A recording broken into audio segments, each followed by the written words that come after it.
Amahinyu avugwa mu itangwa ry'ikibanza cahora mu isoko nkuru ya Bujumbura ngo yabafise intumbero yo guha ico kibanza ibihangange vya hano mu Burundi babicishije kwishira hamwe ry'abashinwa Sino African Trading and Investment mu matohoza yakozwe na Gracien Rukindikiza umuyobozi w'urubuga rwa Internet Burundi News ngo biragaragara ko iryo shira hamwe rifisemwo uruhara runini rifiswemwo uruhara murantunga runini n'userukira Burundi mu Bushinwa ari nk'ikiraro kuko ngo atanu mutaho ukwiye rifise n'inkuru mwateguriwe na Pascal niyo yankunze.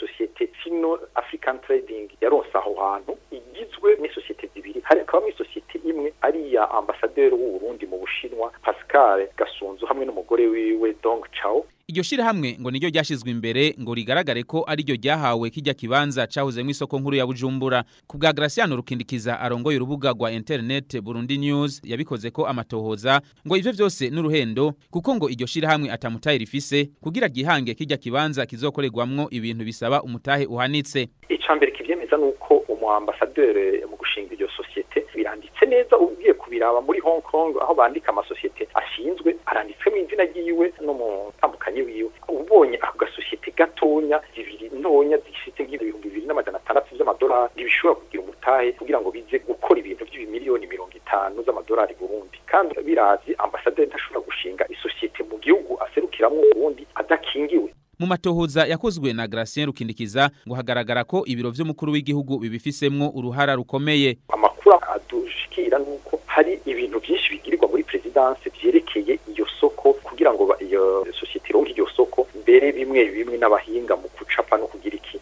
babigize batumwe na presidence. Nico gituma rero umuntu yavuga ati iyo societe ryatsindiye iyo soko si yo mu Bushinwa ahubwo riri ngaho hagufi aho nyene muri abo batwara. Userukira Uburundi mu gihugu c'Ubushinwa ntakana kandi ntiyemera ko iryo shira hamwe arifisemwo uruhande. Pascal Gasunzu avuga gusa ko imbere yo guserukira Uburundi mu makungu yari umugwiza atunga kandi ko ivyo yahora akora vyabaye biraserukirwa n'umukenyezi wiwe kubera amabanga jejwe. Ku kibazo c'iryo shira hamwe ryahawe ikibanza c'isoko nkuru ya Bujumbura, Pascal Gasunzu yishura ko cobazwa abajejwe kuriserukira hano i Bujumbura. RPA imubajije ko muri abo hoba harimwo umukenyezi wiwe arahigimanga aca atwemerera kuduha inomero za telefone zabo ngo tubibarize. Dusubiriye kumurondera hamwe irahamagara ntawe yitaba ahandi batwishura ibi.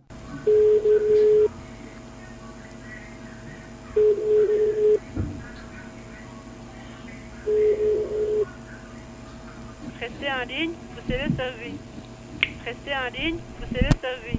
通知对方您的其他联系方式，请按2。RPA yarondeye kandi umuvugizi w'umukuru w'igihugu kuri ivyo bivugwa Leonidas Yatungimana yaturungitse kuvugira leta kuko ngo vyaciye mu nama shikiranganje. Amakenga akaba ari menshi kuri Gracien Rukindikiza kubijanye n'iryo shira hamwe ryahawe ico kibanza. Arashobora kutazokubaka. Ico nababwira nuko iyo societe yatsindiye kubaka ifise imyaka 5 kugira ngo yubake. Iyo societe nobabwira haiza amezi 6 ishinzwe. Bakavuga ngo yakoze ibintu byinshi. Mu mezi 6 nta societe yakoze ibintu byinshi. Kandi ico nobabwira kizoba nuko ntizokwigera yubaka izosubira kugurisha ku yindi hinga societe kugira ngo banyene gushiramwo kugira ivyo bintu y'amanyanga bakuremwe amahera yabo bace bikurira meza canke bavuyeho canke bagumyeho ntawe. Pascal Gasunzu avugwa mu bahawe ico kibanza ngo yoba ari n'umwishwa wa Philippe Nzobonariba avugira leta ababikurikiranira hafi bakibaza ko woba ari umukenyuro kugira ico kibanza gihabwe ibihangange hano mu gihugu c'u Burundi.